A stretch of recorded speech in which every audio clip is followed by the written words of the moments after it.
All right, it's been reported. It's used allegedly that De La Hoya and them is going EKORB broke. All right. Shout out to Mr. T for sending me this. That's Miles licking this dog food bowl. Um, so he broke. And I told y'all that, bro. I think really, what this pretty much indicates, I think it actually indicates the fact that it's really on Verge Ortiz who really ducking that fight, and they was really probably looking for that stimulus package. Now, does this mean Oscar Della? If this mean Oscar De La Hoya is broke, no, it doesn't mean Oscar De La Hoya is broke. I'm pretty sure Oscar De La Hoya is smart enough. I'm pretty sure Oscar De La Hoya is smart enough to have his personal assets not linked to his business assets. In layman's terms, like one of the more general ways that you notice is one of the more general ways that you how to do it is most people know it as an LLC, but there's multiple ways. There's multiple ways around it. There's multiple other avenues to be able to separate your personal assets from your business assets, and that's a huge thing because somebody sue you and you don't have a separation between business or sue your business or sue you, and there's no separation from business assets to personal assets. Once they sue you, they can take your business and personal. Now if they just sue the business, you got to separate it. It's the business, personal.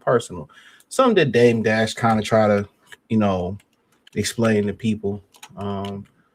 He's one of them extremists. I know some of them in real life, like where they'd rather be broke than work for somebody, you know what I'm saying, than have money and be an employee. So they'd rather be a broke entrepreneur.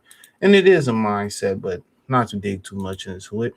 So allegedly, according to this dude, 19 associates, he's saying that Oscar De La Hoya's defaults on downtown LA office loan faces foreclosure. Boxer owes 23, most likely Golden Boy owes $23 million debt connected to the financial district mid-rise, a 12-story, roughly 150,000 square feet property at 626 Wilshire Boulevard, Los Angeles, California, was only 60% occupied, according to the servicers and commentary of last summer.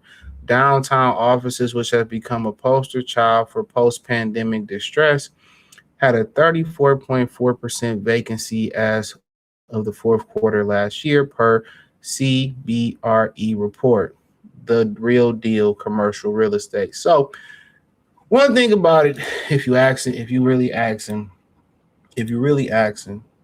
um, the thing about it is this: Golden Boy does not necessarily.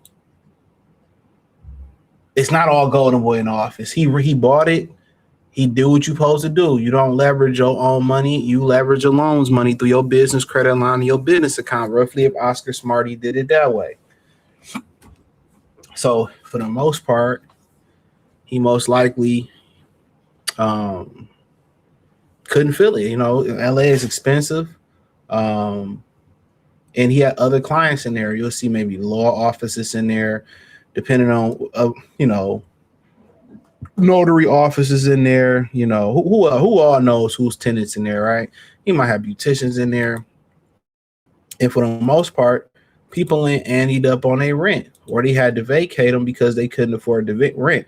And that's downtown LA. You know what I'm saying? So LA, when you start to slide and you ain't got it, you in trouble. Like you live in Detroit, Iowa, Indianapolis, somewhere down south, most places down south, you got a dying chance. You got a little room for flexibility. So basically, this is tied to the inability to, have 100% or close to 100%, 40 more percent people in there. So right now, this leads me to believe, can he make up the difference, from the Golden Boy account? Yeah, but that's pretty much contingent on them making fights and making the Verge Ortiz fight and getting that DAZN deal. So in my opinion, he probably wants to make that Verge. He probably wants to make that Verge Ortiz fight. To keep it honest, he probably wants to make it, but Virgil don't make it. Don't want to make it.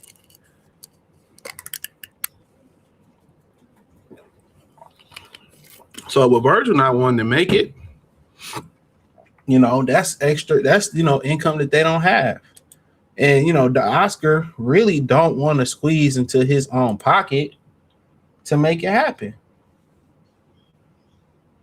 I'm telling you, he don't want to go in his own pocket to save it. So for the most part, it may indicate which way they're going. And like I said before, a lot of these promoters, man, that whole thing that they was pushing, protect, they was protecting pawns, not the queen, you know what I'm saying? Like on the chessboard, they was protecting pawns.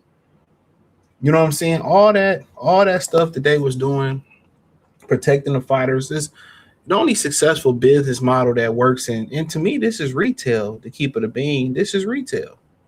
You selling this to the fans. This is retail. You give the people what they want.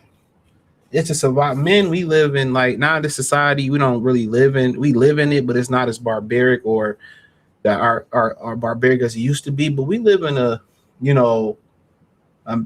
dog eat dog society. You know what I'm saying? We live in a society in where, if you can't run with the gorillas, man, you're gonna get trampled. You're gonna get trampled. So it's eat what you kill, and they need to just to make the best fights. And by them protecting pawns and not just protecting queens and valuable pieces on the chessboard, everybody lost. Everybody lost. So telling you, everybody feeling the pinch, and I got a video by Al Heyman. I might shoot that in the car. I might not. Miles right here, he just being an irritant at this point. Come on. There you go. Here you go. You want to be on camera. Okay. Just a big baby. You're just a big baby. Yeah. What you think about De La Hoya?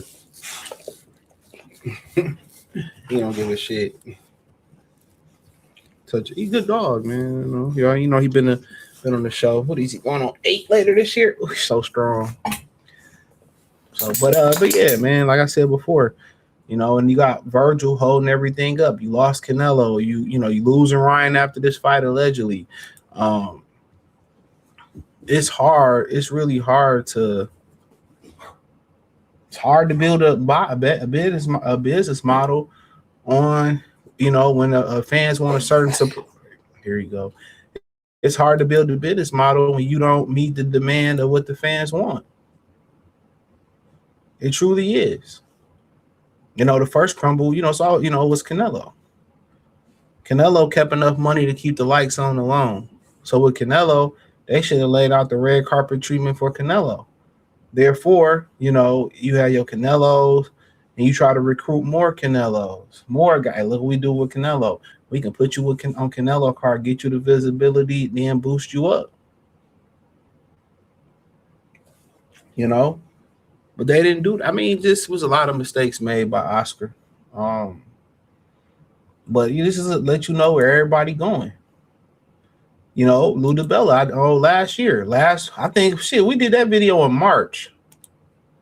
Damn, time. I want to say that video was done in March. Man, bro, time fly by. I feel like I did, and I put it on the Patreon. It's exclusively on the Patreon. He did an interview with Ariel